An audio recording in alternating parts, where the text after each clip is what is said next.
Peoples party کے chairman Bilawal Bhutto Zardari نے پمس اسپتال میں زیر علاج احمد نورانی کی عیادت کی اور قاتلانہ حملے کی مذمت کی۔ احمد نورانی کی عیادت کے موقع پر پمس اسپتال کے باہر ذرائع ابلاغ عامہ کے نمائندوں سے گفتگو کرتے ہوئے chairman Pakistan People's Party Bilawal Bhutto Zardari نے کہا کہ احمد نورانی پر حملے کی مذمت کرتے ہیں۔ اس حملے پر ہمارے شدید تحفظات ہیں۔ ہم آزادی صحافت کے تحفظ کے لیے کھڑے ہوں گے۔ صحافی پر حملے کی شفاف تحقیقات ہونی چاہئیں۔ احمد نورانی کی فیملی سے ہمدردی کا اظہار کرتے ہوئے بلاول بھٹو کا کہنا تھا کہ میں اور ہماری پارٹی احمد نورانی کے ساتھ ہیں۔ بلاول بھٹو زرداری نے کہا کہ احمد نورانی کرپشن کے حوالے سے کئی اسٹوریز پر کام کر رہے تھے۔ میڈیا کی آزادی کو ہر صورت برقرار رہنا چاہیے۔ صحافیوں کی انشورنس بھی ہونی چاہیے۔ چیئرمین پاکستان پیپلز پارٹی نے مزید کہا کہ احمد نورانی کے ساتھ جو ہوا بہت افسوسناک اور قابل مذمت ہے۔ اس واقعے پر شدید تحفظات ہیں۔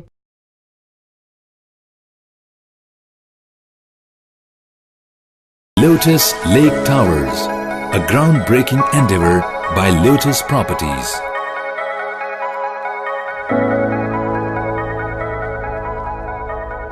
پاکستان میں پہلی مرتبہ حالات حاضرہ کے مختصر مگر جامع پروگرامز خبروں تبصروں کے علاوہ دیگر سماجی، تجارتی، ثقافتی، تفریحی، معلوماتی، مذہبی، تعلیمی، صحت اور بچوں کے پروگرامز صرف TNN TV پر۔